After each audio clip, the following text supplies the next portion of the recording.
ya ba be di enro no ho nkomo so Kingdom Herbal omudi nro pi na abedwa so ma menko ka ekira kwasi ye bo ho na omie ye ni ewo nro a omudi abedwa so no esu ka ekire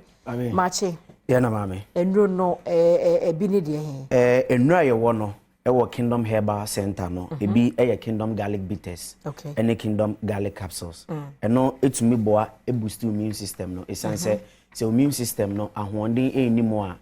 oye bibi kakra na wabre onante kakra na wabre yare bia nso tumi bo wura mu na mmom no nya Kingdom Garlic Bitters ni bi anase Kingdom Garlic Capsules ni bi a ebetumi aboa amanfo bebre na nru wo ho no mo se odi bitters na benom capsules no ye de ne ntisa bitters ene capsules ni nyina ye adwuma baako enti se wokọ na se bia bitters ni ho anase capsules ni ho a emu bia obenye bia no ebetumi aboa boost immune system no bi wo no mo nante kakra na wabre unye bia beboa pa etitiro pa ne omo a anwa ane srade adore omo na omo aye kese omumu aye du no oye bibi kakra bo nse wabre se unya Kingdom Garlic Bitters anase Kingdom Garlic Capsules ni bia ebetumi ate anwa anase srade a adore umoja ne mu na anase adore won honam ne mu no ama de obeyi bia no obehun se o konkan ne obeyi bia no ho be ha obi wa onante be 3-5 minutes pe afedi okobia na wabre obetena ase nka bebi odi 30 minutes bedu no afedi odi be 2 hours bebi obenante aduru bia no obedwena home kakra unya Kingdom Garlic Bitters anase Kingdom Garlic Capsules ni bia ebetumi aboa pa ama onso ho etumi ato senia mekan no boost immune system no enti yadwe bia basa entumi emma owidie mu enka no coronavirus ba ye yesi yenumi ndra ebetumi boost immune system mi se coronavirus ne sembre die ko anase so atekra nanso no yesi prevention is better than cure nti wo ho no ma no abomode anya Kingdom Garlic Bitters anase Kingdom Garlic Capsules ni bi eno betumi aboa ekire nso no yesan ewo eye New Kingdom Ginseng Power Capsules eno eye mema dia edro no ebini New Kingdom Ginseng Power Capsules eno ni eno eye mema dia na eya maminyi we na memfentre yahwefo sei na yedro ne tie ya kyerɛ ho Kingdom uyi capsules na ya kyerɛ ho Kingdom nti sɛ okɔ drugstore ko tobi na sɛ ye nkyerɛ ho Kingdom a fakɔ na kwaje foforo ha esan sɛ obi mbeka sɛ obi ye bia fremu de nanso no enipa bɔnefo adɔɔso ye ntwen em obi nsɛ ye din esan sɛ ye nya ye nuru no over 20 years ne asembia emma ho FD agi atum nti ye ntwen obi mbɛsɛ ye din be obi mbetwe bi mfremu ansa na New Kingdom Ginseng Power Capsules no eno eye mmɛmɛdro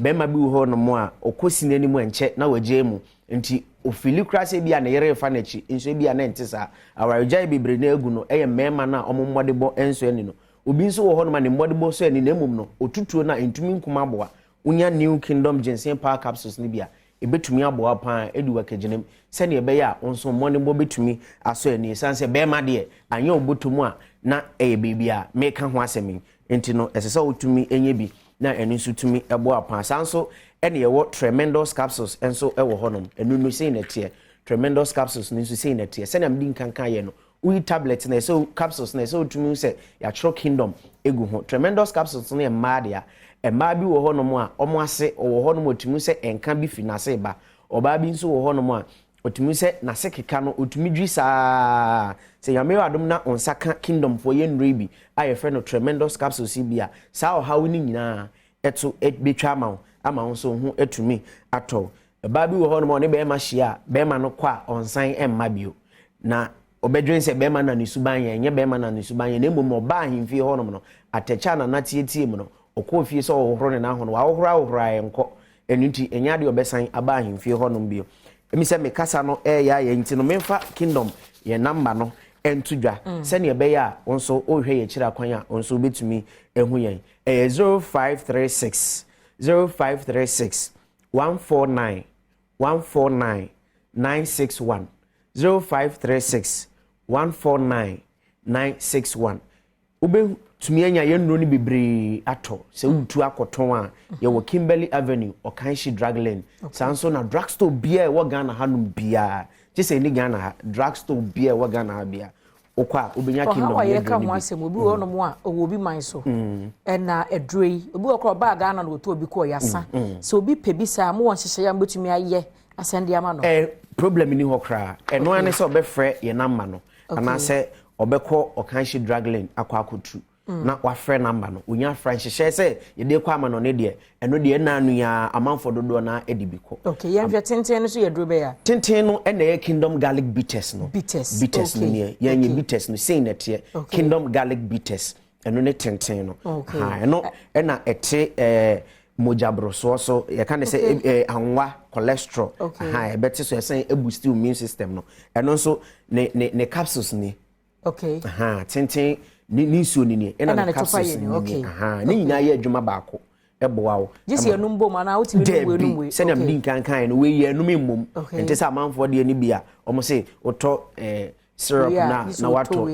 ne topaye na kan ye de ne ntisa se wokọ na we anya ne nsuo no a unya ne topaye na edi dwuma baako ana obi okra wo mpe dro ye nsuo de opede obedu nsuo be mane no gwa enu nti na mpanimfo aye ne saa no nti se bia obi wo no ase na odi nkankan no mpe nsuo opewi okwa onsa beka obi nso wo mpe we openi nsuo no okwa ne nyina onsa beka ebedi dwuma baako ama nso ho atumi obi a wabie herbal shop fufro wo pedo do atu abeton ne so akwanya wo ma no wo ma no pa esanse kingdom yendro ni de se uni bi wo drugstore a I say we mie crank ye wow kingdom yendro ni de bibi a packaging no so ye nice colors no ewe ni kama pa na me hwe kokko de wa ye eno no ye ni eno ho nkomo bia eno ye de ade a eno ni tremendous capsules eno na ye ma no dia no ye nu me ma ne dia no dia so ye topaye eno nso ye topaye oba no ase obemmere eno ano no gise me twenya yare ansama no ma na se e ma ye ne kra no mitimi bisiesie be ho you say prevention is better than cure nti na ma ye kra no no unim time ayare ne beba okay yare bi wo no me ba e ma na se no yase mutumi ya yare ti so de pua na yade ne ma ne tumi ya bia omo na chance omo ehu ente se mema no bema de yase acha 3 days pe utumi hu ba oba de be wo ho ache nti bia me no ka se wo ho entwen ma ne ye kran ansa chronic ansa wakwa akope bi pe nanom bobobi esanse one bema na te nti no de tie bia udia empemu agro nti bomodin ase obebubo bi entwen mpo se ubenya yade ni bi yesi mutumi ye bi kra wo se ukọ ejanan bia utumi ye bi nti kingdom tremendous capsules no ho ma oba bia entwen se yade ni beba nsa aha nti no ubetumi anom bi na onso ho atumi ato nti entwen na yare ne mba na we ni ye kingdom new kingdom ginseng pa capsules no we na ye mema ne dia nti cameraman ni me kwa meja no baako necessary na so mo ye 1 2 3 4 na wo ja baako me di bin so baaye na omo adwuma atumi aso ani esan so mmegina camera chia na ade besa no mmekofie omo kọ no mo antumi ammo adwuma ebe ha adwen pa ebe ka se nti utintin na adwuma utumi ye be ma de wo be ma no be ma thank you yes nti no me kwa meja omo bi no mo so matumi abobo nti wo so odofo hwe nya abomodin ase wo ye be ma ubenya new kingdom ginseng power capsules ni bi na etumi adi wa kegine mesanse nei se wokọ na ukojine meme yina nim na udi nkubu a wahaye pa sanse you are representing yeah utumi fro bi na say mo ande mo abenye 2 minutes enye sa na ye yina ayete 2 minutes 1 minute 33 seconds 1 minute yeah the seconds as also 1 minute 33 seconds enso me ketre yo ogumu nyina mani mase wehu enso me ushia me san nu amabobo nti no ebeju nsem ti bomodi anya new kingdom ginseng power capsules we ni emema nkwa no okay we ni emema nkwa ena nje tenten no de se me kwada ma anya nsuo de no a betumi totopa ye enu ye for general well being immune booster ena afi kra no wa fat saade wo nipadwo pese o slim down cholesterol wona nte kakra na wa bre ye unye bia ebetumi abo numbers ni biem ena bebe nya bia to kingdom Herbal Center, your numbers no 0536 0536 149 149 961 961 0536 0536 149 149 961 ubetumi ahu yen ewo drugstore bia obekom Ghana ha bia onsa betumi aka yen sanso na okọ Kimberley Avenue Okanshi Drug Lane so a ubetumi enya ne duduo mu atu so edi ama meda sepa nyankopon ensure pa ye kingdom home real estate no sanse once ye bedi bronya amanfo dodo na eba ena no madamfo bi se ne wofa enka na nkosane ni sika se onfen to asase nsidan na so sisi emba bio na mse se osende man no pictures house sende man no wofa ni anye ho nti isi anu wofa na ye na dwen se o sende sika nkasa na ndi oba Ghana Christmas we onkoda hotel Oba je na de simple kra. Ye dan ni su ni achi e wa buru ni akropon he ya. Hey People isu he ya. Nti se wo adwuma mu ankran he ya obetumi adrive ya ba. Yes, nti Kingdom home real estate yen so your number no ye 0559 761 144 0559 761 144 ebi obi pe ekropon for ne number ne so a 0555 0555 5 near 3 612 611 yeah that's abusia ka kire akwasi yebo ano no ofri Kingdom home real estate and Kingdom Herbal omudi nro hu dwuma no na wo mo se kire obebia obenya uti na wode ato tuwatu kwan a ha ho nsend discuss am koto asase ma me frɛ Kingdom fo oba na akọ na semi detached 3-bedroom detached ni nyina no mu obi serene environment eno omo ni nkita ho na abusia ma memfa birthday we entwam Welbeck Kofi Ampadu se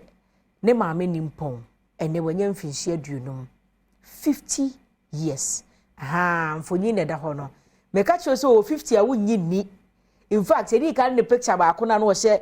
jacket ne to me di dem say enti mfinhyi aduonum ni 50 years. In fact, wama competition na ye tight pa. Wama competition na ye tight. Ya ma woda pa sonko. Yankopon hyira pa. Yankopon hyira. We Reverend Mrs. Anita Kusi Boateng. Reverend Mrs. Anita Kusi Boateng. De bia yaka say behind